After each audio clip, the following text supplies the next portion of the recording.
மகிழ் வா பவானி, வந்து என் பக்கத்துல நில்லு. நீயே இந்த குடும்பத்தை சேர்ந்தவ இல்ல? இதுல அவளை வேற கூட வந்து நிக்க சொல்றியா? இதுல எங்க குடும்ப ஆளுங்க மட்டும்தான் நிக்கணும். வெளியாளுங்க யாரும் நிக்க தேவையில்லை.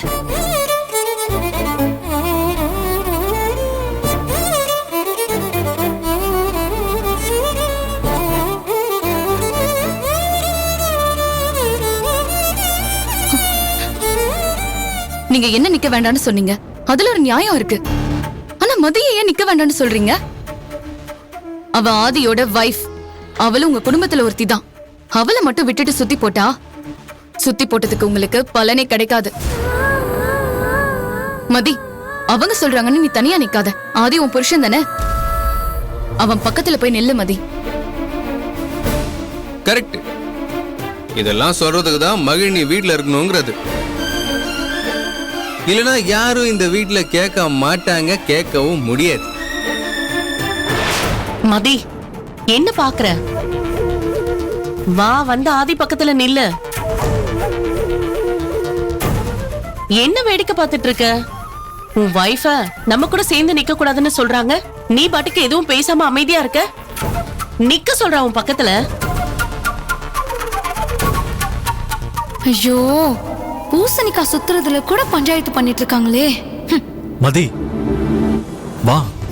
பரவாயில்ல ஆதி, உன் மேலதான் திருஷ்டி இருக்கும். என் மேல திருஷ்டி வர அளவுக்கு நான் ஒன்னும் பெரிய ஆள்லாம் இல்ல.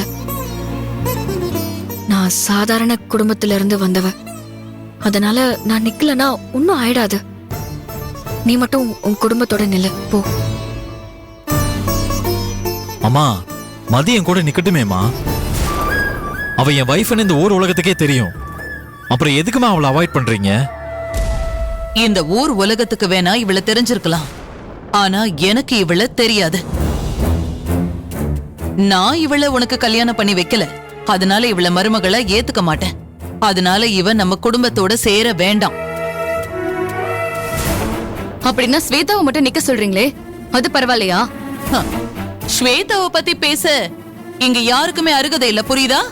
ஸ்வேதா என் குடும்பத்துல ஒருத்தி. இவ என் அண்ணனோட பொண்ணு. அந்த விதத்துல இவ எனக்கு மருமக முறை வேணும். அப்படி சொல்லுங்க அத்தை.